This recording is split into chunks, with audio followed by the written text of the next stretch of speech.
Далее поговорим о ветеранах алмазной компании «Алроса». Герой следующего материала Радик Фатахов, слесарь-электрик, который более 30 лет трудится в Удачнинском горно-обогатительном комбинате. О жизни, спорте и профессиональной карьере ветерана рассказывает Ксения Полторанина.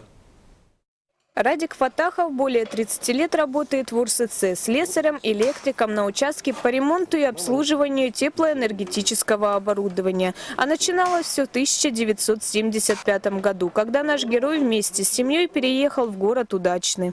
Вообще было все в диковинку. В то время же не было ничего абсолютного. Сначала 19 в школе учился, потом 20-ю, первый выпуск 20 школы мы закончили. По окончанию школы наш герой уехал в Башкирию, в город Октябрьский, и отучился в профессионально-техническом училище на слесаря-электрика. В 1980 году Радик Фатахов вместе с женой вернулся в город Удачный. Спустя 5 лет, в 1985 наш герой устроился работать в Удачнинский ремонтно-специализированный цех слесарем-электриком. По словам Радика Рашитовича, его главная задача заключается в ремонте и профилактике электрооборудования. Ведь особо важно, чтобы техника на производстве не простаивала и все работало в плановом режиме. Помимо профессионализма в работе, хочется отметить, что наш герой еще и спортсмен. Многие годы он участвовал в соревнованиях за город Удачный. Теперь Радик Фатахов по совместительству тренер-преподаватель по волейболу мужской команды в Удачнинском культурно-спортивном комплексе. Играл на Кубке СССР по волейболу. Сначала за мирный город, а потом у нас команда здесь образовалась.